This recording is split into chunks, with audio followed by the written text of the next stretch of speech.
악의가 없이 우연히 사람을 밀치거나 기회를 엿봄이 없이 무엇을 던지거나 보지 못하고 사람을 죽일 만한 돌을 던져서 죽였을 때에 이는 악의도 없고 헤아려 한 것도 아닌즉 회중이 친자와 피를 보복하는 자간에 이 규례대로 판결하여 피를 보복하는 자의 손에서 살인자를 건져내어 그가 피하였던 도피성으로 돌려보낼 것이요 그는 거룩한 기름 부음을 받은 대제사장이 죽기까지 거기 거주할 것이니라.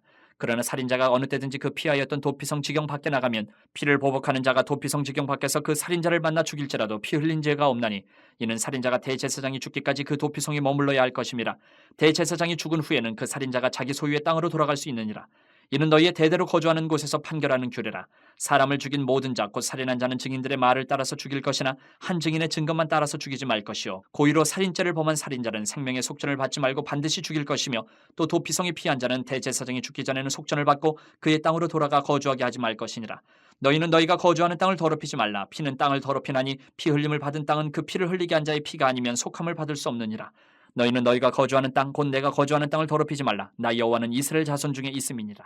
이스라엘이라는 민족이 존재하는 목적은 하나님의 영광을 나타내는 것입니다. 하나님의 정의, 하나님의 공의를 삶을 통해서 드러내는 거예요. 그래서 어제부터 우리가 보고 있는 이 도피성 제도, 도피성은 하나님의 이런 정의와 공의의 성품을 정말 명확하게 드러내는 장소가 도피성이에요. 하나님은 도피성으로 살인을 하고 도망을 한 자를 재판을 받게 하셨습니다. 고의로 살인한 자는 죽임을 당하고 의도치 않게 살인을 한 자는 적법한 절차를 따라서 재판을 받고 죄를 대속받게 하는 것이 하나님의 정의고 하나님의 공의예요. 재판을 통해서 사람을 죽일 의도가 없었다라는 것이 증명이 되면 이 살인한 사람은 보복하는 자의 손에서 벗어나서 그가 피했던 도피성으로 보내졌습니다. 집으로 돌아가는 게 아니에요. 도피성에서. 악의 없이 고의가 없이 살인한 자는 살인 언도가 나지 않아요. 오늘 이렇게 보면 살인한 사람은 어제도 명확하지만 고의로 살인한 사람은 그 법은 딱 하나예요. 증명이 되면 바로 사형이에요. 그런데 악의 없이 고의가 아닌 살인자는 사형 언도를 내리지 않고 도피성으로 보내서 거기서 지내도록 합니다. 대신 그 도피성에 들어가서 이스라엘의 대제사장이 죽기까지 그곳에 살아야 됩니다. 집으로 돌아갈 수가 없어요. 이 특징을 보면 도피성이라는 이 자체는 살인죄에 대해서 완전히 속죄를 해주는 게 아니에요. 다만 피해 보복하는 자, 그 보복하는 자에게서 보호를 해줄 뿐이에요. 대제사장이 죽으면 그때서야 이제 집으로 돌아갈 수 있게 되는 거예요. 만약에 대제사장이 아직 죽지 않았는데 도피성에 피했던 이 살인자가 도피성을 벗어나면 이 피해 보복을 하는 사람이 보복할 수 있어요. 그리고 그렇게 보복을 했을 경우에는 이 보복한 사람에게 살인자의 책임이 죄가 묻지 않아요. 이런 모습들을 보면 이 도피성은 예수님하고 참 많이 닮았다 하는 생각이 들어요. 예수님은 우리 죄인의 보호막이 되어주세요. 보호막이. 죄로부터 우리를 보호해 주세요. 보혈의 피로 우리 죄를 용서해 주시고 씻어 주시고 죽어야 될 우리를 생명을 얻게 보호를 해주시는 분이 예수님이세요. 하지만 예수님 밖에 있는 자들에게는 하나님의 진노와 형벌이 따릅니다. 예수님 안에 거할 때, 도피성 안에 있을 때 그 효력이 발생을 해요. 보호해 주시고 생명을 주시고 죽지 않을 수 있고 예수 그리스도 안에 있을 때, 예수님 안에 있을 때만 하나님의 진노를 피할 수 있다라는 거예요. 그렇기 때문에 이 이스라엘 이 당시에 죄인 살인을 저지른 사람, 고의가 아니고 살인을 저지른 사람은 도피성을 벗어날 생각을 하면 안 돼요. 이때쯤 나가면 한 몇 년 지났다. 아직 대제사장이 죽지 않았지만 이제 다 잊어버렸을 거야. 이러면서 집으로 돌아가다가, 밖에 잠시 나갔다가 보복을 당하는 수가 있다. 벗어날 생각을 하면. 아, 이 정도면 뭐 나도 잘 살고 있는데 예수님 잠시 있고 한 1년은 좀 자유롭게 살아보자. 나가면 사탄에게 잡아먹힌다. 예수 그리스도 안에서 벗어날 생각을 하지 말아야 된다. 오늘 또 재판을 해서 살인자의 고의성이 증명이 되면 반드시 사형에 처한다. 다른 방법은 없어요. 작전을 짜고 계획을 해서 사람을 죽인 이 고의로 죽인 이 사람들은, 살인자는 증인의 말을 따라서 사형에 처합니다. 그런데 이들조차도 하나님은 정의와 공의를 원하십니다. 한 명의 증인으로는 안 된다. 2명 이상. 최소 2명. 2명 이상의 증인이 이렇게 필요하다고 말씀하시는 이유는 한 사람의 증인이 자기 마음대로 거짓을 할 수 있기 때문에, 생명을 또 사사로이 다룰 수 없다는 그것을 보여주시기 위해서 최소 2명 이상의 증인이 필요하다. 생명은 가볍게 여겨져서는 안 된다라는 거예요. 확실한 증거와 증인이 있어야 된다. 하나님은 재판에 있어서 공정성, 정확성을 강조를 하시는 거예요. 고의로 살인한 사람은 또 사형을 선고받았어요. 내가 재산이 많으니까 내가 속전을 낼게, 나를 살려만 주라. 하나님은 그것도 허락하지 않으셨습니다. 생명의 속전으로 죗값을 대신할 수 없다. 생명은 생명으로 갚는다. 생명은 돈으로 환산할 수 없기 때문에. 생명을 이렇게 하나님께서 생명으로 대신하게 하시는 이유는 그 생명이 무엇보다 소중하다는 것을 확인시켜 주시는 거예요. 어떤 재물이, 소유가 생명을 절대 대신할 수 없다라는 거예요. 만약 고의적인 살인자가 속전을 통해서 만약에 구제를 받았다, 사형을 면했다, 이렇게 되면 그 결과는 뭡니까? 생명보다 돈이 더 소중한 게 되어버리는 거예요. 하나님은 그럴 수 없다라는 거예요. 생명보다 소중한 것은 없다.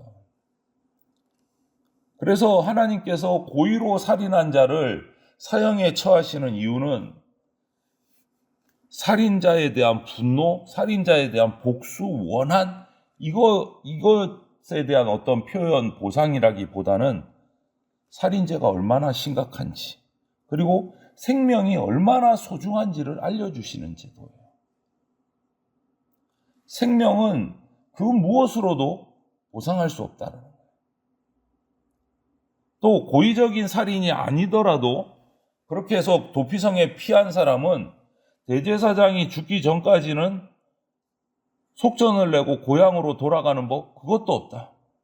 고의살인이 아닐지라도 속전이 통하지 않습니다.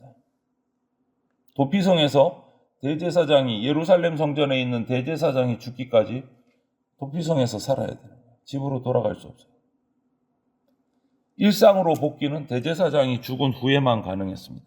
아무리 부지 중에 생명을 해하는 것도, 그것도 중대한 범죄고 생명을 하나 사라지게 한 범죄이기 때문에 그에 대한 또 죗값을 치르기는 치러야 된다.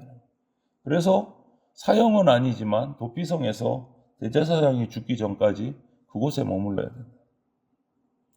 살인자는 죄를 범한 대가로 분명히 치러야 된다.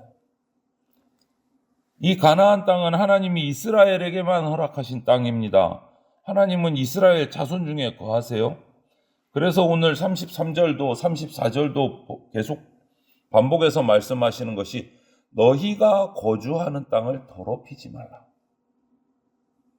의도적으로 사람을 살인한 사람은 자기 생명을 내놓아야 하고, 살인자를 공의로 다스리지 않으면 그 땅은 부정한 땅이 되기 때문에 결국 하나님께서 직접 그 땅을 심판하실 것이기 때문에 땅을 더럽히지 말라. 그리고 부지 중에 죄를 지어도 상대방이 받는 피해는 심각합니다. 내가 모르고 살인을 했다 하지만 그 상대방은 엄청난 피해인 거예요. 생명이 사라지는 거예요. 그래서 하나님은 오늘 이 살인죄에 관한 것을 보면 어느 한쪽의 입장만 보지 않으시고 양쪽의 입장을 다 보십니다. 살인한 자나 살인을 당한 쪽이나 어느 한쪽도 억울하게 피해를 받지 않게 하는 게 하나님의 사랑이고, 하나님의 공의의 원칙이에요. 부지 중에 사람을 죽인 사람이 가장 먼저 해야 할 일은 도피성을 찾는 거예요. 그 살인 현장에서 취해야 될 인간적인 도리를 다 하고 나서 도피성으로 피해서 하나님께 기도하는 시간을 가져야 되는 겁니다. 부지 중에 살인을 저질렀지만 그 성에서도 자신의 실수에 대해서 회개하고 상대방 가족을 위해서 오랫동안 기도하면서 자성해야 된다. 그래서 이 도피성은 피해자도 가해자도 모두 필요한 것입니다. 만약 도피성이 없으면 복수의 복수가 꼬리에 꼬리를 물고 계속 일어나는 겁니다. 이러면 피해자가 가해자가 되고 가해자가 피해자가 되고 그 땅은 더러워지는 거예요. 그것을 막으신 거예요. 양쪽을 다. 성도는 이 하나님의 모습을 보면서 생명을 정말 소중하게 여겨야 합니다. 살인 폭력은 당연히 안 되죠. 그런데 요즘에는 살인 폭력, 육체적인 살인 폭력이 아니라 어떤 살인과 폭력이 일어납니까? 말과 글로 하는 살인과 폭력이 난무하는 시대가 되어버렸어요. 인터넷으로, SNS로 무분별하게 인격살인이 일어나고 있어요, 여러분. 정말 무서운 죄입니다, 이거. 하나님은 한 사람의 증언은 되지 않는다라고 말씀하시고 최소 2명 이상의 증언으로 살인한 사람도 그 2명 이상의 증언으로 판단하고 징벌하라고 말씀하셨는데 요즘에 어떻습니까? 한 사람도 없어요, 증인이. 그냥 근거 없는 말을 자기 마음대로 상상으로 꾸며내서 한 인격을 살인하고 몰아가고 그렇게 해놓고도 죄의식이 하나도 없는 시대가 되어버렸어요. 우리가 쉽게 말하는 가짜뉴스 이런 걸 가지고. 그 가짜뉴스 때문에 생명을 잃는, 스스로 생명을 포기하는 그런 사건들 너무 많이 일어나잖아요. 그 살인입니다. 오늘 우리는 이 도피성 제도를 보면서 우리 사람의 생명, 그의 인생을 너무너무 귀하게 여기시는 그 하나님의 마음, 하나님의 뜻을 우리가 발견하고 그 뜻을 잊지 말고 하나님이 창조하신 천하보다 귀한 한 영혼, 그 인격과 생명을 정말 존중하고 소중하게 여기고 서로 사랑하는 삶을 우리가 살아가게 되시기를 주님의 이름으로 축원을 드립니다. 아멘.